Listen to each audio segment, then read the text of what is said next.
Assalamualaikum warahmatullahi wabarakatuh.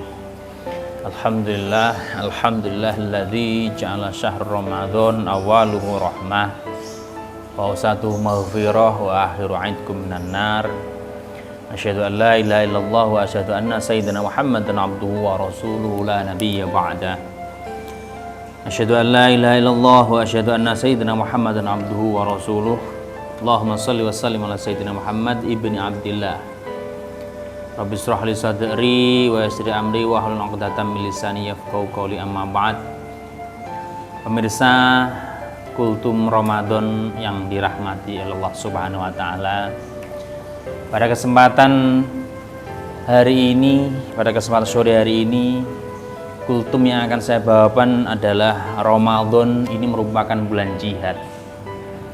Ini tema yang menarik, kenapa? Karena kita tahu bahwa perspektif jihad ini mulai terdegradasi, sehingga jihad itu bisa dimaknai ngebom, jihad itu dimaknai dengan perang secara fisik. Enggak.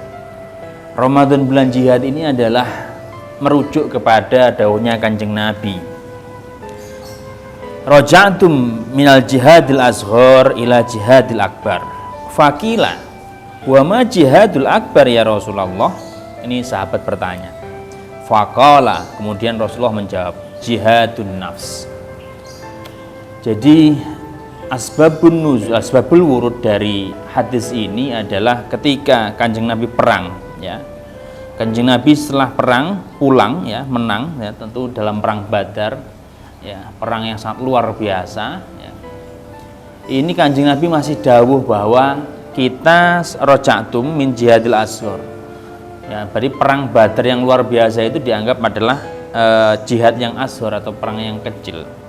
Ila jihadil akbar, ke jihad yang lebih besar, yaitu apa? Bahwasanya memerangi hawa nafsu itu lebih sulit, ya, lebih susah, ya, daripada perang melawan sesuatu yang di luar kita.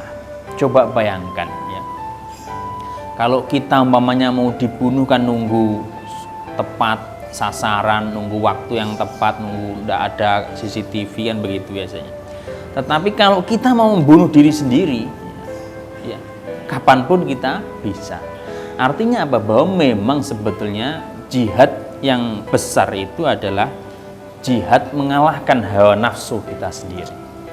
Musuh terbesar kita adalah diri kita sendiri.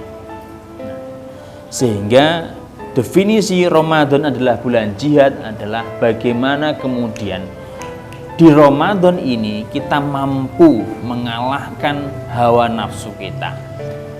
Hawa nafsu yang senantiasa membujuk kita untuk melakukan hal-hal yang berbau kemaksiatan, hal-hal yang negatif. Kenapa kok dibilang bahwa hawa nafsu ini kemudian menjadi petaka besar bagi kita yang harus kita perangi, ya. Jadi hawa nafsu ini sumbernya sebetulnya dari makanan.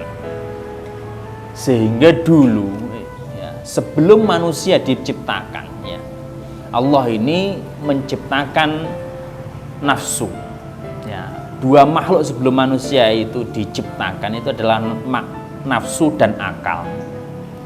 Dalam kitab ini dijelaskan bahwasanya akal ketika diciptakan kemudian ditanya, akal man ana, sama Gusti Allah tanya gitu, siapa saya? Wa man anta, lah kamu siapa? Si akal menjawab, ya, ana abduka ya Allah, ya, saya adalah hamba panjenengan Allah, ya Allah, dan panjenengan adalah Tuhan saya. Ini akal, ya. Kemudian si nafsu tadi setelah dibuat, ya, kun fayakun, jadi kemudian dihadapkan, ya, kepada Allah, ditanya nah, gitu. Ini bukan bukan anjing, ya, nafsu maksudnya. Man ana wa man anta, sampean sopo, aku sopo. Si nafsu bilang begini, ana wa ana anta yo, sampean Gusti, aku yo aku, lo gue gitu bahasa. Kurang ajar si nafsu ini. Akhirnya dimasukkanlah ke dalam neraka selama ribuan tahun. Kemudian ditanya, setelah dimasukkan neraka kemudian diangkat lagi oleh Allah, ditanya tetap dengan pertanyaan yang sama, itu si nafsu tetap jawabnya sama, saya ya saya Gusti, jenengan ya jenengan. Ini kurang ajar. Kemudian akhirnya ya, oleh Allah dimasukkanlah nafsu tadi ke dalam neraka ju, atau neraka yang memang Allah tidak memberikan asupan gizi, tidak memberikan apapun kepada makhluk yang bernama nafsu. Sehingga ketika dimasukkan ke neraka itu, terus kemudian disiksa, ya, kemudian diangkat lagi ya, oleh Allah dan ditanya, ya apa su, enak tanang rokok, aduh sarul makan Gusti, panggon sing paling gak enak aja, yo neraka itu. Terus ya, ditanya oleh Gusti Allah, man ana wa man anta, saya siapa, kamu siapa, katanya Gusti Allah begitu.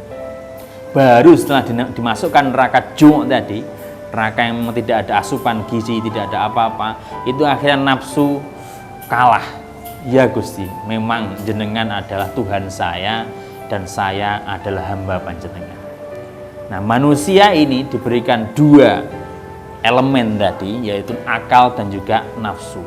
Makanya kalau kita ingin mengalahkan hawa nafsu, jihad melawan hawa nafsu, maka minimal perut kita harus dalam keadaan kosong. Karena ketika dalam keadaan kosong, nafsu itu menjadi lemah. Tapi bukan lemah syahwat ya. Nah, jadi kurang lebih seperti itu. Mari semoga kita bisa benar-benar jihad melawan nafsu kita ya, sehingga kita menjadi pribadi-pribadi yang baik, pribadi-pribadi yang soleh solihah, dan menjadi pribadi yang nanti kelak ya, fil yaumil qiyamah, kelak dihisab, kita mendapatkan syafaat dari baginda Nabi Muhammad sallallahu alaihi wasallam. Sekian dari saya, wallahu alam, semoga ada manfaatnya. Ihdinas siratal mustaqim. Wassalamualaikum warahmatullahi wabarakatuh.